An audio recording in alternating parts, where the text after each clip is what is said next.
nii, aga kell on nüüd saanud 3:30. alustame siis selle infotunniga.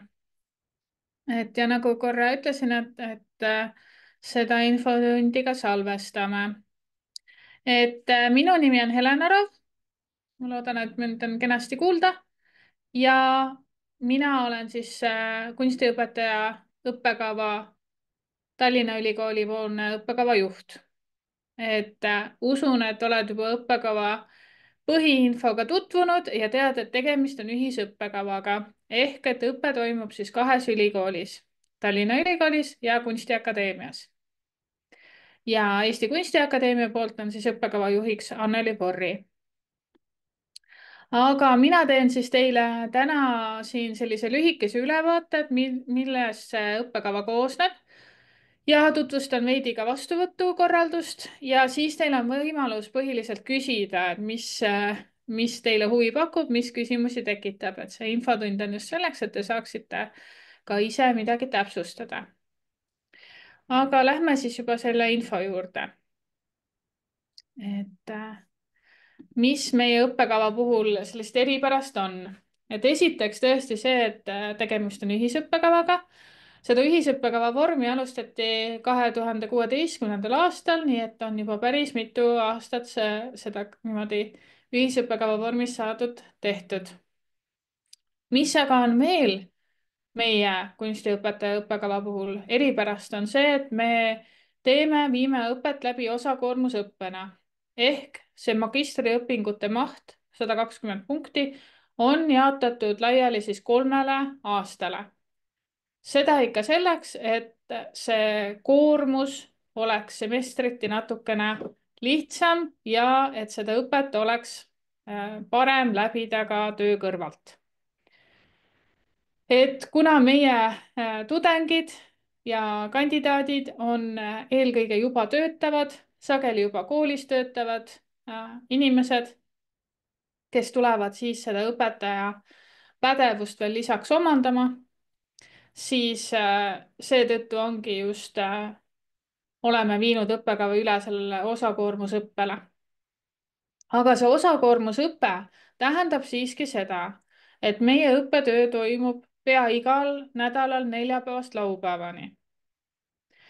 See ei tähenda selliseid täielikke kord kuus sessioone, vaid et õpe toimub siiski küllaltki iganädalaselt. Aga et me kasutame nädala lõppusid neljapäevast laupäevani. Ja need neljapäevad kuni laupäevad on ikkagi sellised peaaegu täispäevad, et õpe võib olla ka täiesti hommikust õhtuni nendel päevadel. Mis on veel oluline ära öelda, on see, et lisaks sellele magistrikraadile siis saate ka Tallinna Ülikooli õpetajakoolitust lõpetades üldse õpetajakutse tase 7, mis on selline igipõline kutse, mida ei pea kordust tõestama. Veel selliselt üldiselt meie õppekava puhul eripärast ja huvitavat on see, et lisaks üldhariduskooli kontekstile keskendume ka huvikooli kontekstile ja muuseumiharidusele. Kui me vaatame täpsemalt ka praktikate nimekirja, siis seal on näha, et praktika toimub lisaks üldhariduskoolile veel ka huvikoolis ja muuseumis. Seda just sellepärast, et teil õppekava lõpetanutel oleks seda töömaastikku rohkem ja neid võimalusi, et kus seda kunstiharidust edendada ka enam. Õpperühmad on meil üsna sellised divergentsed, erinevate taustadega õppijaid, mõnel juhul ka juba mitmendat kõrgharidust omandavad õppijad. Aga võib-olla just see kunsti konteksti eripära ongi see, et meie varasem selline tudengite varasem taust võib olla väga eriilmeline, et erinevatest kunstivaldkondadest pärit. Natukene siis tutvustan teile sellist õppekava ülesehitust ja peamiseid selliseid mooduleid, millest see õppekava koosneb. Et hiljem neid slaide ka jagades leiad siit täpselt selle 2025 nominaalplaani, mille järgi siis uus vastuvõtt toimub ja millal õpet alustatakse. nii, et väga suure ja võib-olla siin natuke ka selgituseks kõigepealt ette, et tõesti me eeldame, et sisseastujad tulevad mõnelt kunstivaldkonna äh,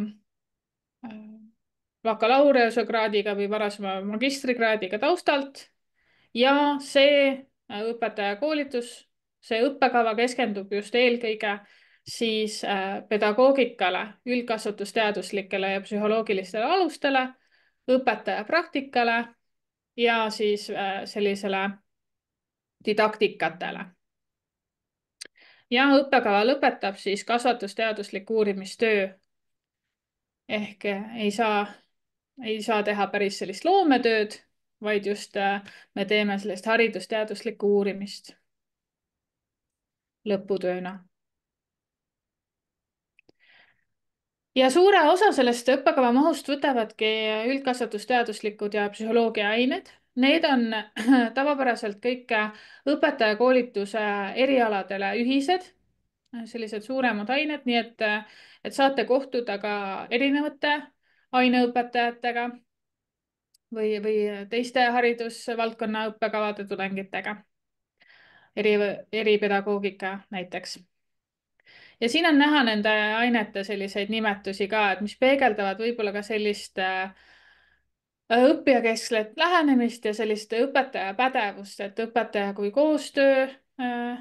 koostööd tegija ja õppeprotsessidele kavandaja, kohandaja. aga et siit paistab ka välja, et õpetaja enda toimetulek ja tegevusvõimekus on samuti oluline, et mitte ainult õppija, eks. nii et see 30 punkti tuleb juba sedalaadi ainetest. siis kõige suurema mahu võtab ainedidaktika ja praktika.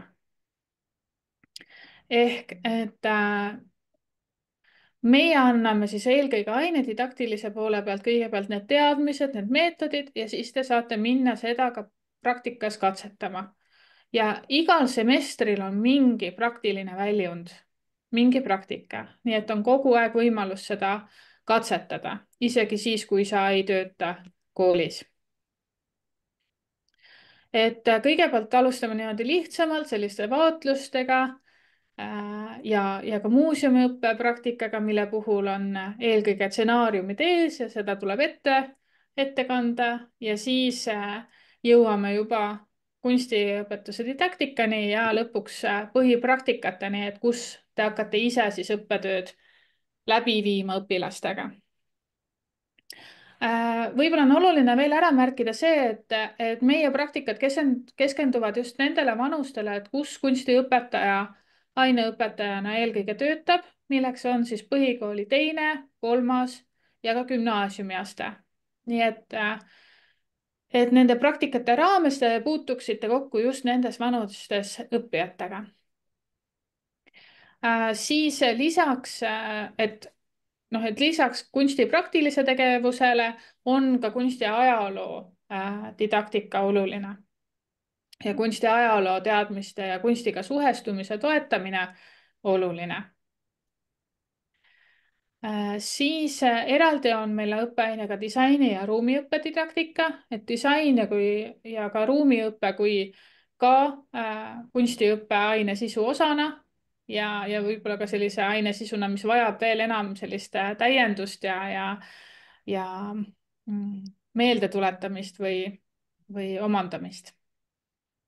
ja nagu ma ütlesin, et siis on meil praktika ka huvikoolis, kunstikoolis, et sellega see praktika lõpeb, et selline võib-olla sellise veel huvipõhisema ja andeka õppijani jõuategi selle õpingute lõpus seal kunstikooli praktika juures niimoodi veel eripäraselt.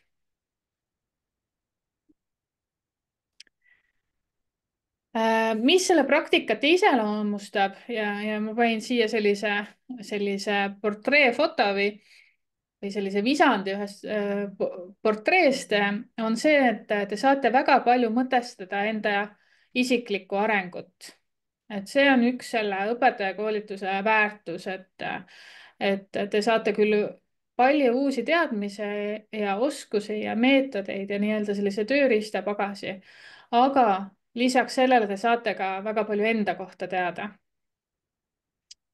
Et me suuname päris palju tähelepanu sellisele enesereflektsioonile. Siis järgmise sellise põhimoodulina on süvendatud aineõpingud, et millega me püüame siis tuua just selliseid aktuaalsemaid teemasid fookusesse.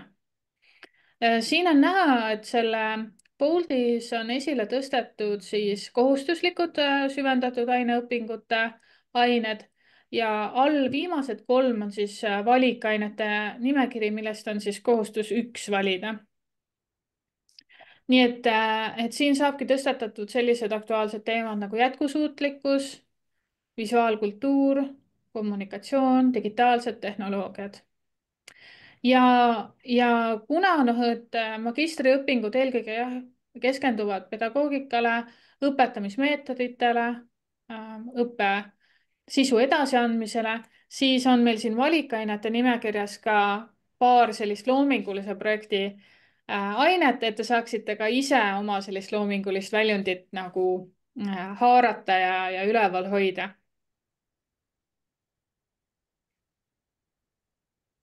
nii. Siin on ka ühe valikaine, see jätkusuutlikkuse intensiivkursuselt tehtud pilt, et üks selline eripärane aine, mis toimub ka väljaspool Tallinna, kus on võimalus kohtuda ka teiste Erasmus tudengitega ja saada võib-olla selline eripärasem õppekogemus, et kuidas loodusega ja jätkusuutlikkuse teemat ka kunstiga siduda. Ja võib-olla selle pildi raames oleks ka hea rääkida just sellest, et mida me püüame hästi väärtustada ja hoida, on selline grupitunnetus. Et te saaksite teist ühest sellest aastakäigu grupist moodustuks hea sidus grupp, kes toetab üksteist ja kes jääb selliseks heaks võrgustikuks ka pärast lõpetamist. Et see on ka selle osakoormuse üks selline eelis, et kui me oleme juba laotanud need õppeained sellisele natukene väiksemale koormusele semestripõhiselt, et siis te saate liikuda edasi ühe grupina.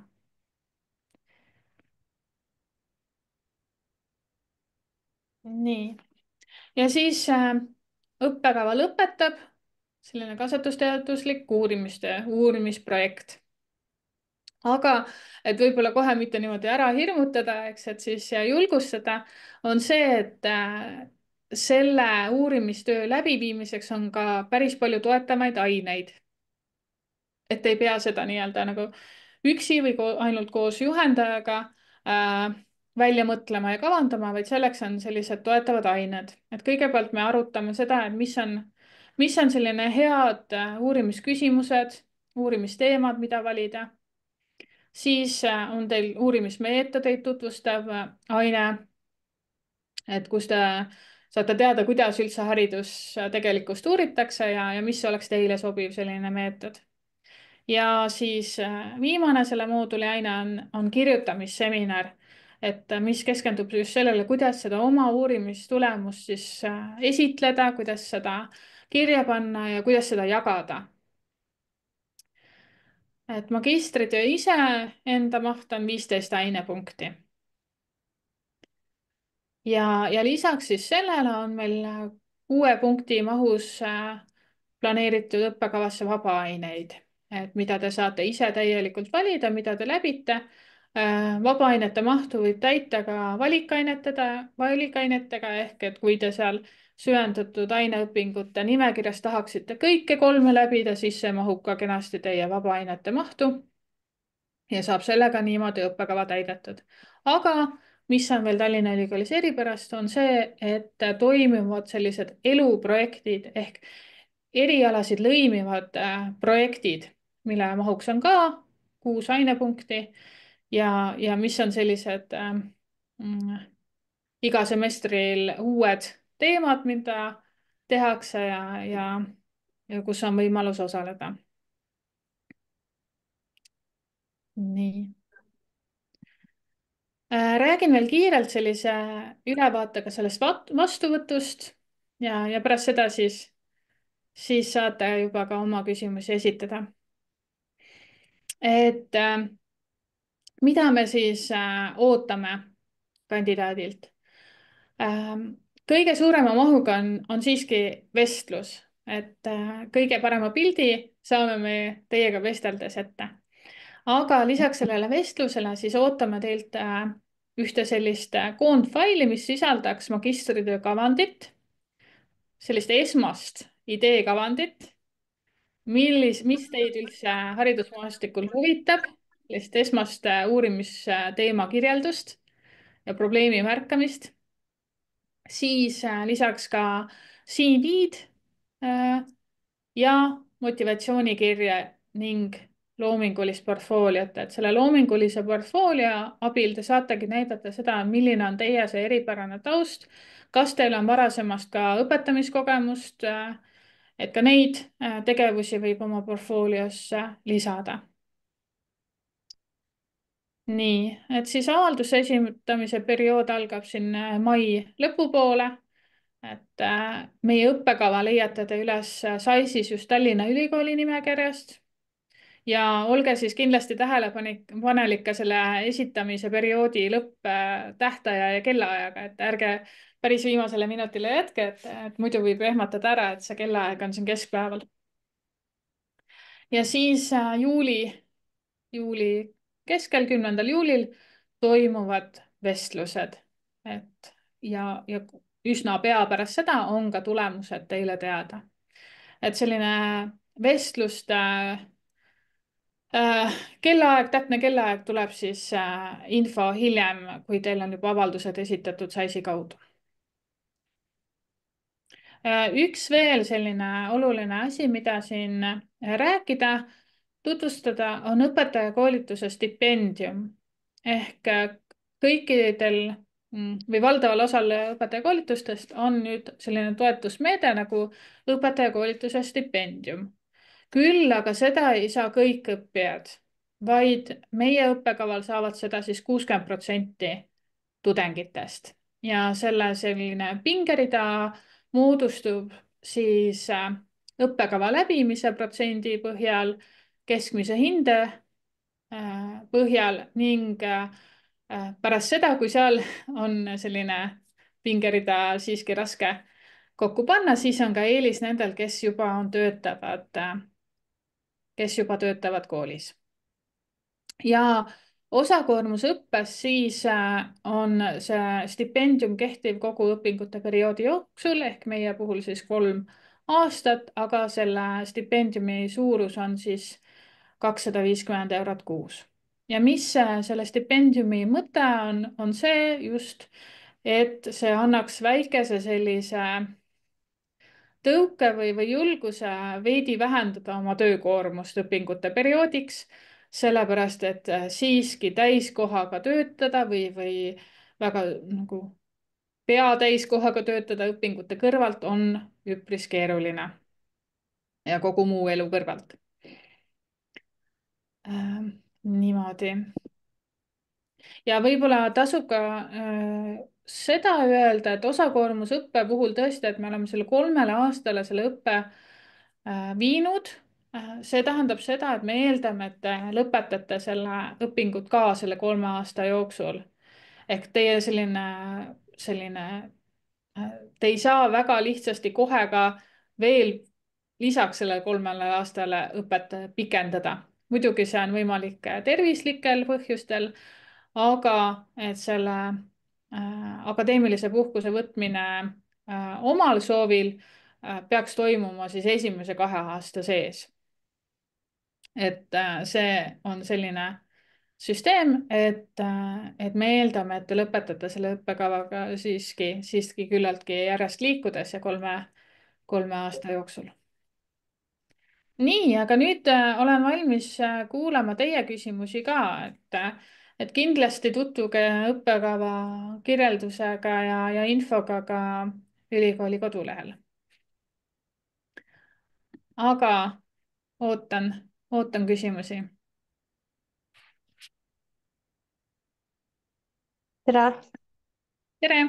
Ma tahtsin küsida vabaainete kohta, et kas neid vabaaineid on võimalik mingisuguste Erasmus projektide kaudu ka teha või kas keegi on neid varasemalt nagu täitnud Erasmuse kaudu? Mhm. Erasmus võimalusi on nüüd ka mitmesuguseid, et on sellist pikaajalist Erasmus vahetusõpinguid ja lühiajalist. Ma võib-olla kohe nagu selline häälestan teid sellele, et lihtsam meie õppekaval on sellist lühiajalist Erasmus vahetust läbida. Et sellele on nüüd küll, see on rohkem nüüd neid võimalusi tekkinud ja sellele on soovijaid olnud.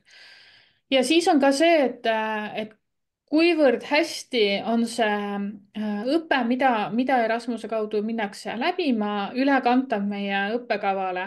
See sõltub nüüd sellest aine sisust, et kas te lähete rohkem mingit loomingulist projekti tegema, mida saaks käsitleda sellele loomingulise projekti ainena või siis midagi sellist pedagoogilisemat, et seal on tavaliselt on selline keelebarjäär, see üks selline kitsaskoht, et ei saa päris selliseid pedagoogilisi aineid nii-öelda välismaal läbida, sest see keeletase ei ole võib-olla siis piisav. aga see kõik oleneb selliselt täpsemalt olukorrast ja kontekstist. Mida veel varasemalt on selle vabaainete puhul just küsitud, on see, et kas me võime vabaaaineid ka läbida Kunstiakadeemias. Et seda küll, jah, seda küll, et sage on see, et hästi populaarsetel ainetel on väga suur konkurss, nii et see reageerimiskiirus peab olema kiire, aga et see on muidu võimalik küll. jah, nii, ootan veel küsimusi. Ähm, jah. minul oli küsimus, et kas see CV, kas see on pigem nagu elulooline või on see kunstniku CV, et mida see kindlasti siis sisaldama peaks? Äh, ja, et kui te tunnete, et olen tegutsenud kunstnikuna, siis kindlasti võiks oma kunstniku sellist CV-d esitada ka. et, et muidugi ka sellist töökogemust, et mida te tahaksite just näidata, on hästi asjakohane, aga kogu sellist töökogemust, et ei pea näitama, kui seal on sellised, mis meie valdkonnaga nagu otseselt ei haaku, eks. Et te saaksite oma tugevusi just näidata, on see nõuanne.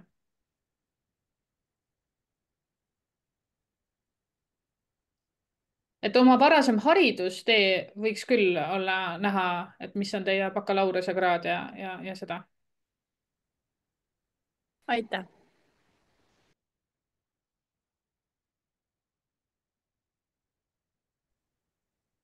nii, vist oli veel küsimusi?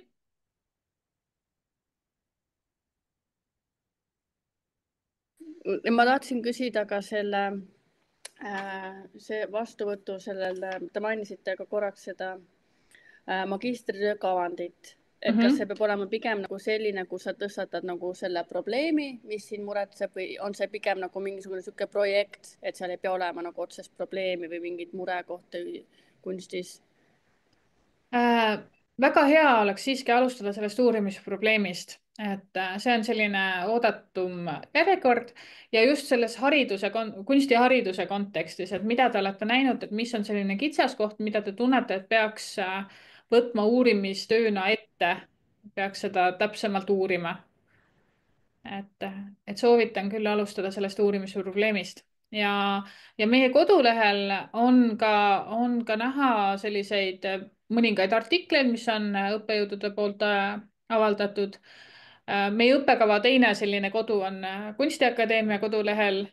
seal on näha ka lõputööde sellist nimekirja, et te võite ka sirvida seda, et mis on viimased lõpetajad magistritöödena teinud, et sealt võib-olla saab ka selliseid vihjeid, et milliseid probleeme siis, millistest probleemidest lähtuda või milliseid teemasid käsitleda.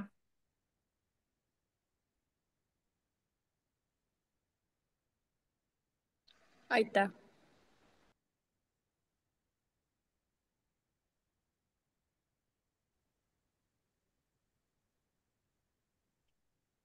Nonii, võib veel aega kasutada küsimiseks? ma küsiksin seda, et kas eeldusainet ei ole, et nagu igaüks saab sisse astuda?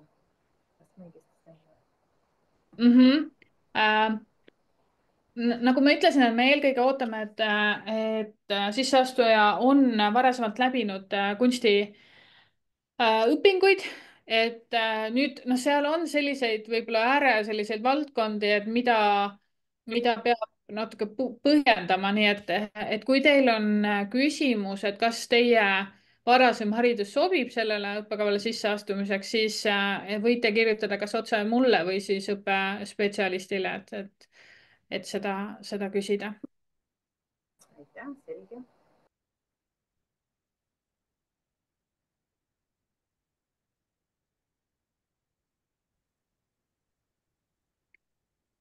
nii.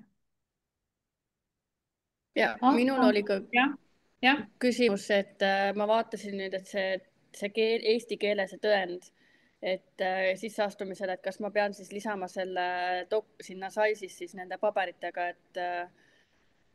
et tõestada oma seda eesti keele oskust või see tõendina et kui te olete juba varasemaid haridusastmeid ka eesti keeles läbinud, eks, ja siis see võib-olla ei ole otseselt vajalik üldse oma eesti keele oskust tõestada, aga et kui see emakeel on muu keel ja et siis oleks tõesti hea näidata ja te olete varasemalt läbinud keeleteste, et siis näidata oma seda keeletaset.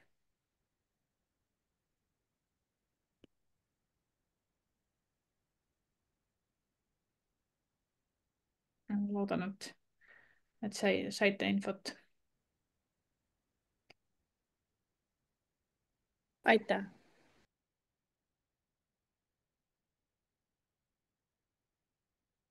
mul on natukene selline teistsugune küsimus või laialdasem küsimus, kui on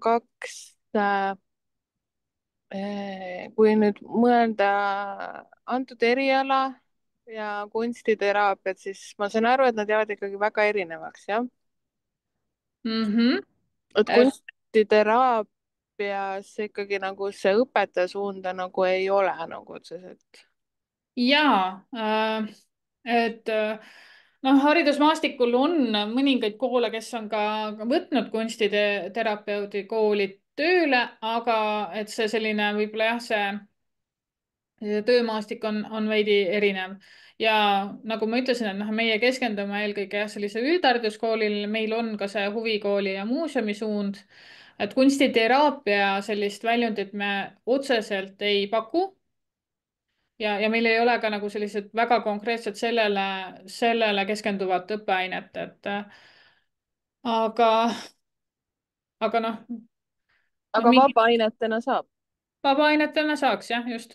vabaainete osalus noh, suuresti sõltub lõpuks sellisest tunniplaanist, eks, et kas see sinu selle tunniplaaniga hästi klapib, eks, et kui on endal rohkem aega ja ka võimalust osaleda õppetöös ka teistel nädalapäevadel, et siis on see valik kindlasti juba suurem. aga kuidas seal on, et kunstiteraapia on tasuline, on ju, et kui need vabaained, kas need on tasulised või tasuta või kuidas? Ma nüüd võib-olla jah, nagu 100% kindlusega ei julge väita, aga minu meelest, kui sa juba õpid Tallinna Ülikooli õppekaval, siis teisest erialast seda nagu ainega liituda ei tohiks olla tasuline. aitäh.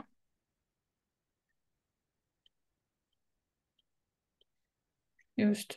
Ja noh, tõesti need eluprojektid on võib-olla kõige rohkem need, mis neid erialasid nii-öelda kombineerivad ja lõimivad, et ja noh, et täpselt millised need eluprojektid tulevad, et siin, kui õpingud kestavad 3 aastat, siis ja me näeme ka teis võib-olla sellist nagu huvi ja vajadust, et ka kunstiteraapia sellist sisu rohkem õppida, et siis sellest saab ka kujuneda võib-olla mingi selline eluprojekt näiteks. Et meil eelmisel semestril oli üks kunstiteraapia õppekavaga üks ühine selline töötoapäev, et kus tuli välisõppejõud ja tegi sellist töötoategevust läbi, et noh, mingid väiksed kokkupuuteid on, aga mitte väga pikka ja põhjalikku. jah, et ma tunnengi, et ei ole nagu, et sa pead ühe valima, aga selline kombineerimine justkui tundukski nagu hea, et kui tahad nagu noh, läheneda just sellise, et natuke nagu uuele hingamisele viia kogu seda kunstile lähenemist, onju. Aga Mhm. eks näis, küll saab kuidagi. Just, tulge ja vestelge. noh, see vestlus on nii, meie saame teiega tuttavaks, kui teie saate meiega tuttavaks, nii et selles mõttes seda julgust ka vestluse ajal näiteks oma küsimusi küsida, et just seda anda, seda oma huvist märku ja siis me saame seda arutada. aitäh. aitäh. nii, kas on kellelgi veel tekkinud mõni teema, mõni küsimus? ja tahtsin küsida, et kui õppida poole kohaga, kas seal on selline reegel, et on kohustuslik käia reedeti ja neljapäeviti nagu ülikoolis? et noh, ma ütlen, et see õpe juba on nagu sellise vähendatud koormusega et veel lisaks seda vähendada, noh, ei ole, noh, on mõningane ruum on muidugi olemas, et saab natuke veel väiksema koormusega seda läbida, aga see muutub natuke keerukamaks, ja kuna noh, see tunniplaanis on siiski jah, neljapäeviti ja reedeti ja võib-olla ka et kaks erinevat ainet on ühel päeval korraga, siis on raske, kui see tõesti üldse ei sobi kummalgi nendest päevadest osaleda, et siis võib muutuda see õppekava läbimine keerukaks tõesti. olgu, arusaadav, aitäh. Mul on üks küsimus. Juhul, kui eesti keel ei ole emakeel, kas on magistriõpingute jooksul võimalik saavutada C1 tase või pean saavutama siis kuidagi eraldi seda? ja seda on küll magistriõpingute jooksul ka. et siis on noh, kindel selline soovitus keeleõppeaineid hakata läbima. et seda saab ka teha, seda vabaainete mahu sees ja seda võimalust pakutakse, et saab oma keeletaset tõsta veel õpingute jooksul. Ja kui bakalaureusekraadi jooksul, sest ma õpin praegu Tallinna Ülikoolis, siis ma tegin juba C1 tase kursused, siis on see piisav. ja just see on väga hea siis näide ka sellest, et teil on see üks, Olgu. et kui te selle aine läbite, lõpetate, eks, et siis meie tõesti vaatame seda, kui te olete selle taseme saavutanud. Olgu, aitäh. minul oli ka küsimus, et kui ma olen ülikooli hariduse saanud nagu väljaspool Eestit, et kas ma pean siis lisama nagu selle, mul on see paber olemas, mis tõendab seda haridust, et see nagu vastab Eesti haridusele. et Ahah. kas ma lisan selle siis oma selle avaldusega, jah? ma soovitaks küll jah, et kui see EHIS-es nagu muud pidi ei näita seda infot sellisel moel, eks, et siis jah, lisada. mina tahtsin küsida veel korra üle praktika kohta, et kui ma olen töötav õpetaja, kas mul on võimalik kogu praktika, mis on ette nähtud, kas ma saan selle realiseerida enda töökohas või ma peaksin või annab siis ülikool mulle ette mingisugused valikkoolid, kuhu ma pean neid tunde minema läbi viima?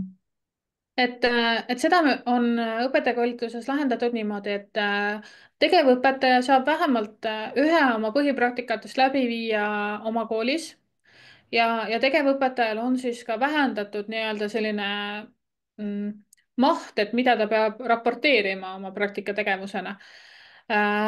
aga ootus on siiski, et tavapäraselt ei pruugi teil olla seda kogemust kõigis nendes kolmes kooliastmes, mis ma mainisin, et see põhikooli teine, kolmas ja gümnaasium, et selle teise praktika jooksul just seda täiendada ehk minna sellesse kooliastmesse, kus teil võib-olla ei ole kogemust ja teiseks on see, et me ikkagi soovime, et see kogemus saaks nagu selle juhendaja lisapilgu.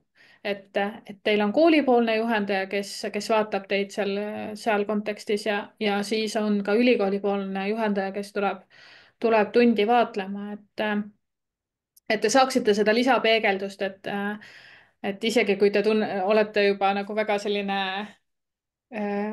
enesekindel ja valmis selles kontekstis, aga siis, et seda kolleegi ja juhendaja pilku oleks ka.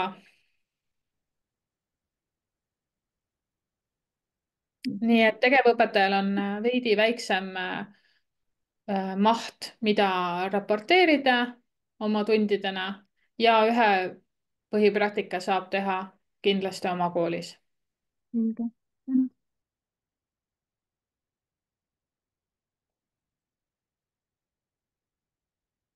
mina küsiksin, tervist, mina küsiksin sellist asja, et kui palju erineb Tartu Ülikooli õppekavast? ahah, ja see on huvitav selline võrdlus või Mhm. et Tartu Ülikooli õppekava on siis rohkem seotud tehnoloogia valdkonnaga ka.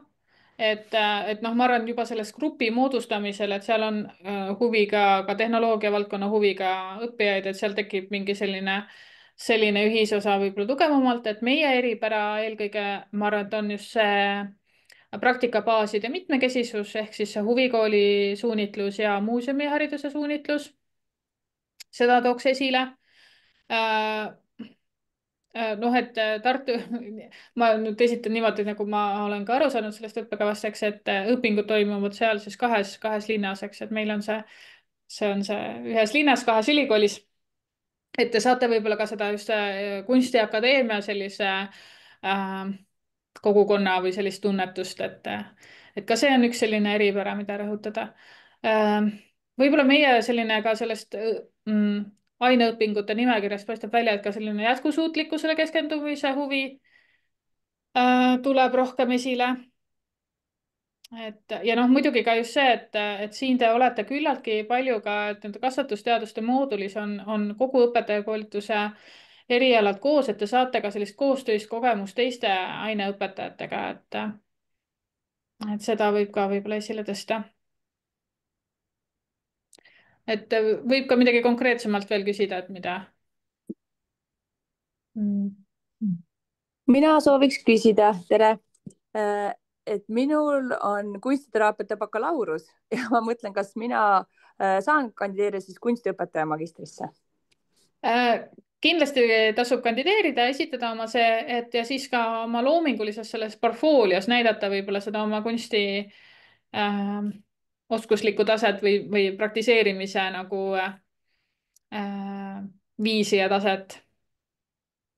et mismoodi loomingut te ise olete teinud? selge, aitäh. palun. mul on küsimus, et kas huvialaringide juhendus läheb ka õpetaja praktika alla?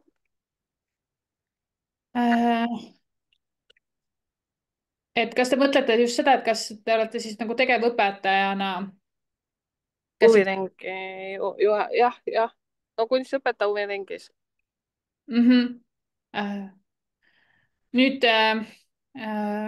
kui mõelda rohkem sellesse õpetajakoolituse stipendiumi vaatenurgast näiteks, et kus ka ma ütlesin, et eelis on nendel, kes on tegevõpetajad, siis seal oleneb seda määratletakse sellena, et kas see huvikool või see kool on, kas selle õppekava on registreeritud või mitte, on selline üks kriteerium. et kui see on selline registreeritud õppekavaga huvikool, et siis me nagu ütleme, et ka seal on tegevõpetaja staatus olemas. aga et kui me mõtleme nüüd seda praktika konteksti, et üldhariduskoolis selle praktika läbiviimise maht ja seal, et kas seal see tegevõpetaja selline mahu vähendamine on võimalik, et seal on eelkõige mõeldud just üldhariduskoolis töötamist. ka erakoolides? ja ka erakoolides, jah. Lihtsalt, et mis läbivad üldhariduskooli riiklikku õppekava. Mhm. jah, nii, väga tore, et nüüd tekkis rohkem neid küsimusi. Kas kellelgi veel?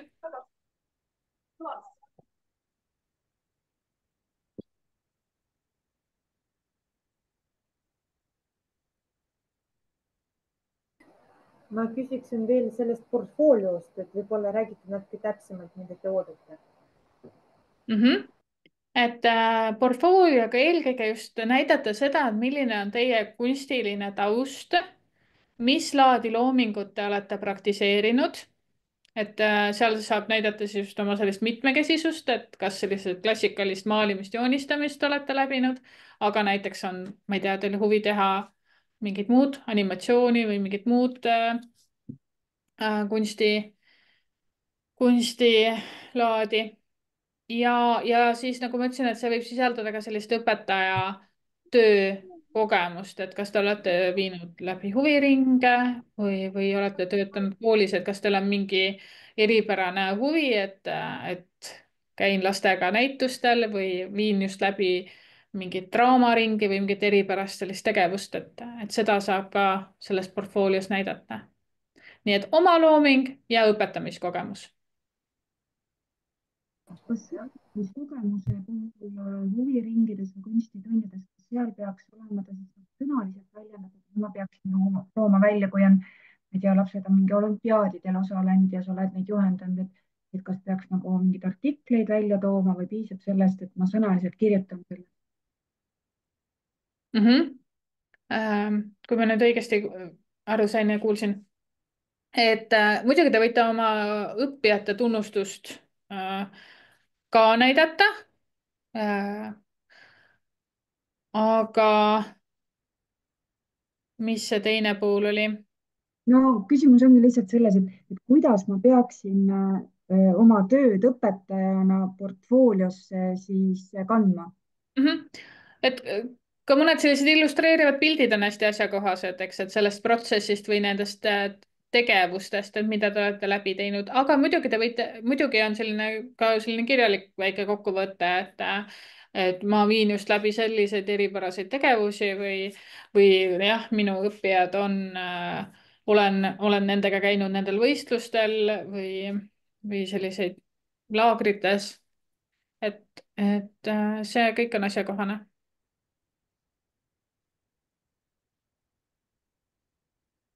et see on jällegi see, et tuua just oma seda eripära esile. ma lihtsalt Et- küsin jah. vahele, et see aga see ei ole määrav, eks ju.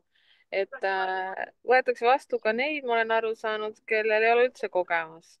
vist jah, on nii? No kui ei ole üldse kunstikogemus, see on küll väga juba keeruline.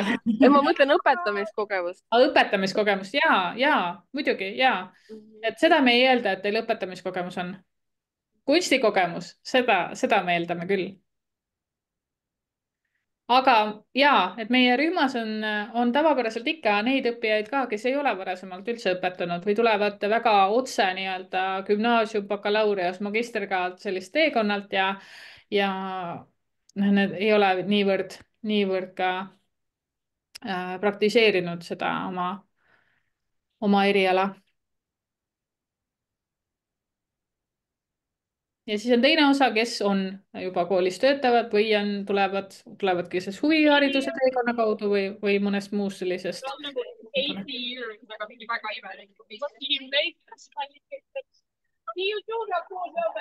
nii, nüüd tuli natuke müra sisse.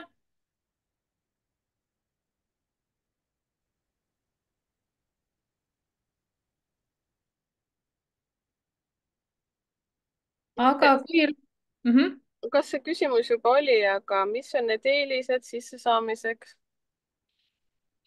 ahah, või need tugevused, mida eriti hinnatakse? jaa, motivatsioon ikkagi õppima asuda, selline kuvand või õppiva õpetaja selline kuvand ja soov, et selline eneseanalüüs, et kas ka, kui mul on õpetamiskogemust, et millist teadmist mul on enam rohkem vaja, mille järgi ma siin tulen. Mis on veel eelised? Noh, muidugi selle magistrite kavandi mõttes tõesti, et selle haridusvaldkonnal silma peal hoidmine ehk selline märkamine, et mis on need aktuaalsed küsimused ja teemad, mis haridusvaldkonnas on. See on ka väga oodatud. Et te olete ka lugenud, olete vaadanud õpetajate lehte või Eesti haridusteaduste ajakirja või et te hoiate sellel haridusvaldkonnal kuidagi silma peal. See. Ja noh, see selline kunstis orienteerumine ka muidugi ja kunstihuvi. Et teil on nagu see kunsti selline huvi ja armastus olemas, et millega siis õppijat inspireerida.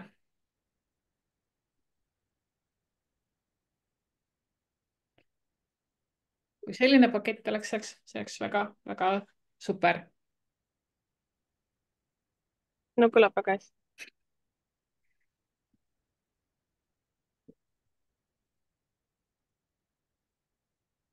Hästi, aga mul on väga hea meel, et neid osalejaid on niivõrd palju olnud ja et te olete tõesti küsinud. Nii et jään ootama neid avaldusi ja kohtumisi vestlustel.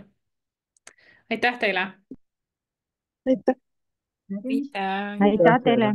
aitäh!